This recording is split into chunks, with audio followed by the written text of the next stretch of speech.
Johnny, how are you? How's the knee? Yeah, good. Everything's gone to plan so far. So this week obviously is a big week in terms of stepping up that and getting back on the pitch with the team, and so planning to do that tomorrow and see how it goes. It's felt great so far, and following the specialist advice, to the letter of the law, and things have gone to plan so far. So I'm hoping and predicting that I'll have no sort of side effects from going back with the team. Of course. How would you rate your chances though of being fit to play against Scotland? Well, the plan was, after meeting the specialist, the plan was to aim for to be back on, fully by week 8, which is the Scotland game. So everything's been, probably a bit ahead of schedule on that. So I'm hoping to be fit and available for selection really for next week. So do you think you'll be back to full training next week? This week, hopefully. This week, yeah. Okay, that's great. It's kind of a relief because last year you missed kind of the lead into the Six Yeah, Nations as yeah. well, but you have shown that you are able to hit the ground running, Johnny. Yeah, so last year I've obviously learned some probably lessons from that in terms of how to look after myself this year a bit better, and hopefully those lessons will show in thing. And I think I started the Six Nations obviously fit against England, having not played, but then picked up a few sort of niggles through that first few games, and then struggled probably a little bit. So really it's just about getting back with the team a bit earlier this year, and being ready to go. Obviously we've got as tough a game this year as we did last year. It's important to get off to a good start at home. So everything's geared up towards that first game now, really. Congratulations on getting the captaincy. Thank you. What does it mean to you? A huge amount. It's a massive honour. It's hard to put into words really, but all you can say, it is a massive honour. It's one of the biggest honour of my career really. That's a huge privilege, but with it comes a lot of responsibility, and I felt that I've obviously had a little bit of responsibility over the years with being in the leadership group and being vice captain to a couple of the guys that have gone before. But it does bring that extra responsibility, and the way Andy has made it clear how he wants the team to work. It's going to be, very much together, with the coaches, and player driven in some areas, and the leadership group will have a big voice. So I've got a good group with me, and hopefully now we can drive things together over the next couple of months and beyond. Obviously, my captaincy we said will be Six Nations, and we'll see how we go and see how I'm holding up and all those things. So yeah, I asked Andy about that. I know your contract finishes next year, but are you planning on holding on to this until the next World Cup? I don't know. I can only say how I feel now, and I'm still feel good, still feel hungry.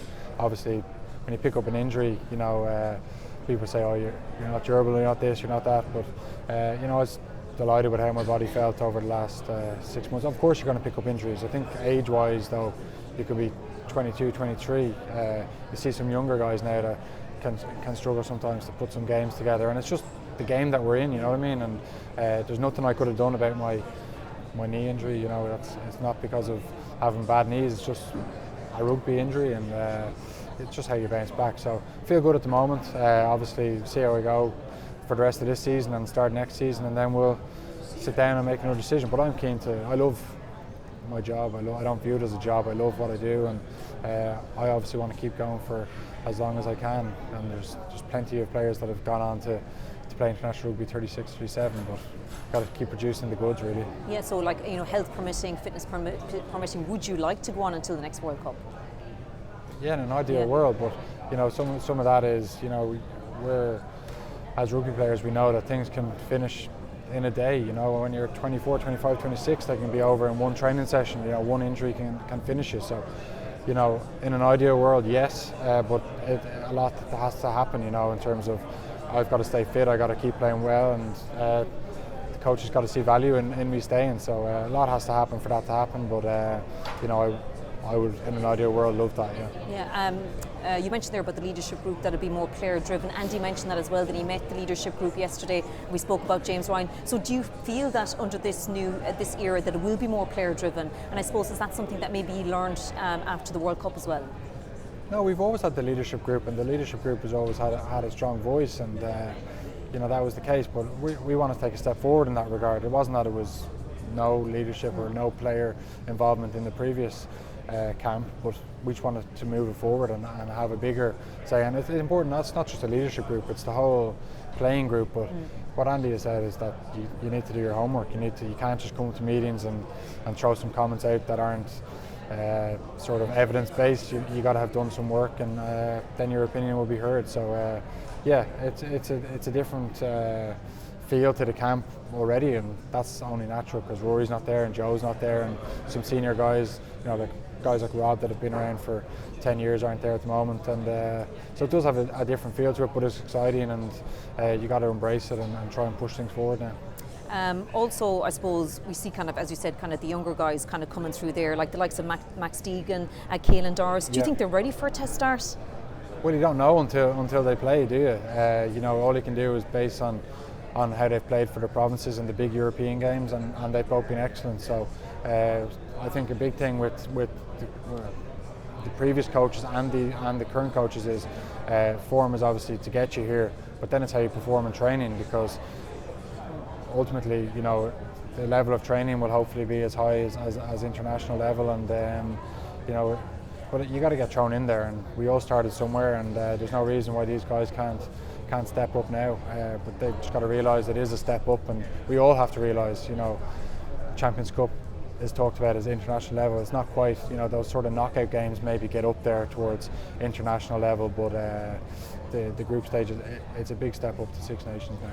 Which could also play into the whole scrum half debate, which is a massive debate at the moment, your form, but also how you play in training. So I was talking to Andy Farrell about it there. Have you been impressed by how John Cooney has gone? Obviously there's obviously Conor got man of the match at the weekend. Luke McGrath also played well at the weekend. He got man of the match. So it'll be what way do you see going from your, I suppose, captaincy role as well? Yeah, we're very lucky to have the three guys. We had Jamison Gibson Park and Caelan Blade in as well over Christmas. So we've 5 scrum halves that I think Andy would be pretty happy to pick any of them. So we're very lucky with that. But yeah, look, it's not up to me. It's up to the coaches. And like I said, I'm happy to go with whoever, if I'm picked, whoever he picks with me, or with anyone else. But yeah, the guys I think have all been in good form. Obviously John has got a lot of the headlines from kicking kicks to win the games and scoring some tries, but the other scrum halves have been in good form as well, and I think that just haven't picked up those headlines. So it's a tough decision for him, but I'm glad I don't have to make it. Do you feel just, I suppose after the World Cup, that it's important just to get the kind of feel-good factor back around Irish rugby again? Yeah, of course. Look, no one's hurting more than we are in terms of the World Cup, and we don't get to fix it for 4 years properly, but we just got to focus on the here and now. And obviously with the New Zealand game, we'd love to go back and play it again, but you don't get that chance in sport, and we got to take those lessons into this Six Nations, that you don't get a second chance. Come Scotland, we don't get to play it again 2 days later. You only get one chance, and it's about preparing as well as we can for that game and getting off to a good start. And just finally, I'm asking everybody, who's going to win the Six Nations? I hope we are.